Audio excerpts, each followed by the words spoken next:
Hello, and welcome to my presentation on ecology. So what exactly is ecology? The textbook definition of ecology is the study of the distribution and abundance of organisms, their interactions with other organisms, and their interactions with their physical environment. So there are a few need-to-know terms in ecology, the first one being populations. A population is a group of individuals of the same species living in the same area. Then communities are a group of populations living in the same area. Then an ecosystem describes the interrelationships between organisms in a community and their physical environment. Then there's a biosphere, and the biosphere is composed of all regions of Earth that contain living things, which is basically a good portion. A habitat describes what type of place an organism usually lives in.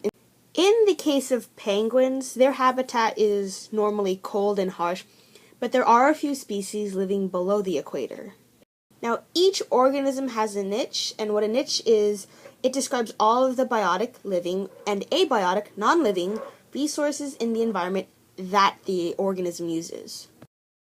A branch off of ecology is population ecology. Population ecology is the study of the growth, abundance, and distribution of populations. A biotic potential refers to the maximum growth rate of a population under ideal conditions with unlimited resources and without any growth restrictions. A carrying capacity is pretty much as the name states.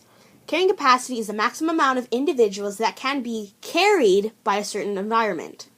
Now, one of the growth restrictions that prevents a population from reaching their biotic potential is limiting factors.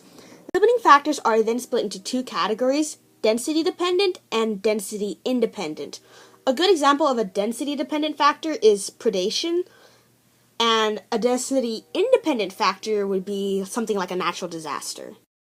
Symbiosis refers to the types of relationships an organism may have with another organism from a different species. Mutualism is a plus-plus relationship, so when the two organisms interact, they both get something good out of the situation. Commensalism is a +0 situation where one organism gets something out of it while the other organism isn't so much bothered by it.